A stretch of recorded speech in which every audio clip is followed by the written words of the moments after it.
इसी चैप्टर में हम लोग क्वेश्चन नंबर देखते हैं सेकेंड। इसका क्वेश्चन क्या कह रहा है, तो सेम कंडीशन है, इसमें भी शून्य का आपको निकालना है और उसके बीच संबंध स्थापित करना है। तो चलिए हम लोग इसमें सबसे पहले हम क्या निकालेंगे, शून्य निकालते हैं। दूसरा नंबर क्वेश्चन, दूसरा नंबर क्वेश्चन क्या कहता है, तो देखिए 4s स्क्वायर है माइनस 4s है, ठीक है, 4s है, उसके बाद प्लस 1 है। अब इस बहुपद का हमको क्या निकालना है, शून्यक निकालना है। तो हम जानते हैं शून्यक निकालने के लिए क्या करते हैं, स्क्वायर के कोफिशिएंट में जो रहता है उसको कांस्टेंट से मल्टीप्लाई किया जाता है। तो स्क्वायर के कोफिशिएंट में कितना है, 4 है, और कांस्टेंट कितना है, 1 है। तो 4 को 1 से मल्टीप्लाई करेंगे तो कितना होगा, तो भाई मेरे 4 ही होगा। अब 4 लाने के लिए देखिए कितना कितना को मल्टीप्लाई करेंगे तो हमको 4 आएगा, ठीक है। तो देखिए, और अगर 2 और 2 को मल्टीप्लाई करते हैं, 2 2 जा क्या होता है, 4 होता है, 2 2 जा कितना होता है, 4 होता है, और एक 4 1 जा 4 होता है। तो इस तरह से आप फैक्टर को खोज सकते हैं, ठीक है। फैक्टर खोजने के बाद देखना है जो बीच में हमको कौन सा टर्म ला के दिखाना है। तो बीच में हमको क्या लाना है, -4s लाना है। तो देखिए इस दोनों फैक्टर में अगर 4 में 1 जोड़ेंगे तो 5 हो गया, 1 घटाएंगे तो 3 हो जाएगा, तो ई तो फैक्टर होगा नहीं। तो अब यहाँ से हमको दिखना रहा है जो 2 में से 2 को क्या करते हैं, ऐड करते हैं तो हमको 4 हो जाता है, लेकिन हमको रिजल्ट क्या चाहिए, -4 चाहिए। तो माइनस लाने के लिए क्या करते हैं, दोनों में माइनस लगा देते हैं, -2 और -2 तो क्या हो जाता है, -4 हो जाता है, ठीक है। अब देखिए वेरिएबल क्या है, यहाँ पर s है, इसमें s लगाते हैं तो यहाँ भी s होगा, यहाँ भी s होगा, यानी इसके जगह पे आपका यह फैक्टर आपको मिल गया। तो इस तरह से आप आसानी से खोज सकते हैं, जिनको टेबल याद है आसानी से वो ढूंढ सकते हैं, ठीक है। तो चलिए यहाँ पे हम लोग फैक्टर तो मिल गया तो वही लिखते हैं। यहाँ पे क्या हो गया, 4s स्क्वायर, और इसके जगह पे क्या हो गया, -2s तो -2s और प्लस में क्या हो गया, 1। यहाँ पे 5 इसको नहीं समझिएगा क्या है, s है, ठीक है। तो अब देखिए यहाँ पे लेने के बाद अब क्या करता है, यहाँ पे से हम कॉमन लेते हैं, ठीक है। कितना स्टेप हो गया, 1 2 3 4 स्टेप हो गया। जब 4 स्टेप हो जाने के बाद क्या करते हैं, दो दो में से एक कॉमन लिया जाता है, ठीक है। जो चीज सेम रहेगा वही बाहर निकलेगा, वही कॉमन कहलाता है। तो यहाँ पे देखिए कॉमन क्या आ सकता है, तो यहाँ पे कॉमन हम ले सकते हैं 2s लेते हैं, क्या लेते हैं, 2s कॉमन लेंगे तो क्या बचेगा, यहाँ पे 2s बचेगा और -1 बचेगा।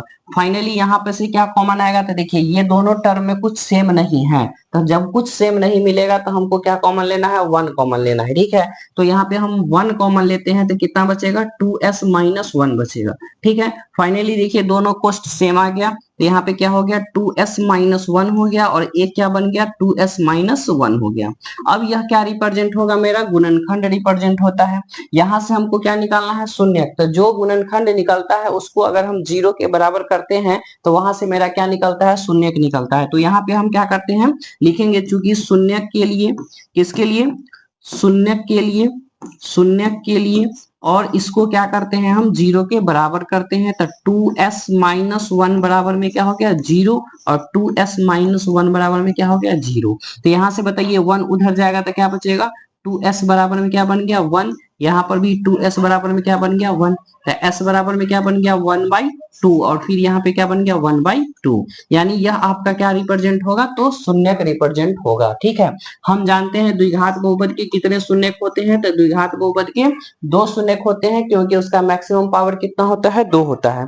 अब देखिए जब शून्यक निकल जाता है तो हम क्या करते हैं, इसको संबंध स्थापित करते हैं। संबंध स्थापित करने के लिए जो शून्यक आता है उसको एक को अल्फा मानेंगे, एक को बीटा मानते हैं। तो चलिए यहाँ पे लिखते हैं, संबंध हम निकालते हैं, और जो शून्यक आया है उसको क्या करते हैं, एक को अल्फा मानेंगे, तो अल्फा क्या है, 1/2, और दूसरा जो है उसको भी बीटा मान लेते हैं, तो 1/2।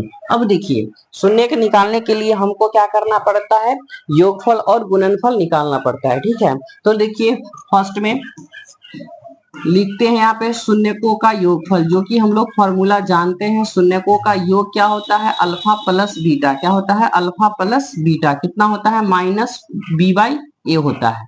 अब देखिए अल्फा की जगह पे कितना है, जो अल्फा जो शून्यक आता है उसी को एक अल्फा मानते हैं, एक बीटा मानते हैं।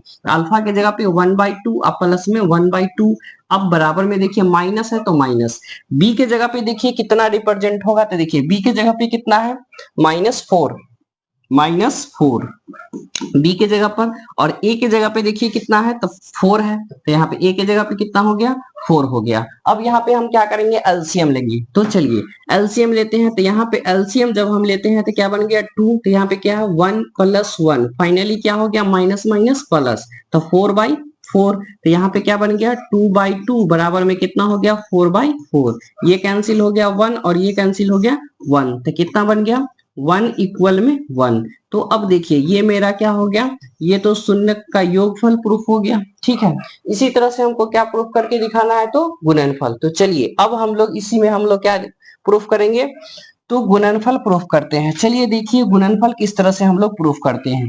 शून्यकों का गुणनफल में हम लोग चेक कर रहे थे, शून्यकों का गुणनफल में क्या होता है उसको किस तरह से हम लोग जांचेंगे। तो देखिए शून्यकों का गुणनफल जब होता है, योगफल यहाँ पे प्रूफ हो गया है, अब हमको प्रूफ करना है शून्यकों का गुणनफल। तो शून्य क्या है, अल्फा इंटू बीटा क्या है, c/a। अल्फा क्या माने हैं 1/2, तो यहाँ पे क्या होगा 1/2 इंटू 1/2 बराबर में देखिए c के जगह पे कितना है, तो देखिए c के जगह पे आपका कितना है 1, तो यहाँ पे 1 होगा। और a के जगह पे कितना है, तो a के जगह पे आपका 4 है, तो यहाँ पे क्या हो गया 4। तो देखिए 1/4 इक्वल में 1/4, देखिए दोनों प्रूफ हो गया। ठीक है, तो आपको गुणनफल और योगफल इस तरह से संबंध आप आसानी से बता सकते हैं, गुणनफल और योगफल में। ठीक है, तो इस तरह से आप आसानी से इसमें का जितना भी क्वेश्चन दिया हुआ है, जितना भी बहुपद है, सारा बहुपद को आप इस तरह से बना सकते हैं। ठीक है, क्वेश्चन नंबर फर्स्ट हो गया, सेकंड हो गया और थर्ड भी आप इसी तरह से बना सकते हैं।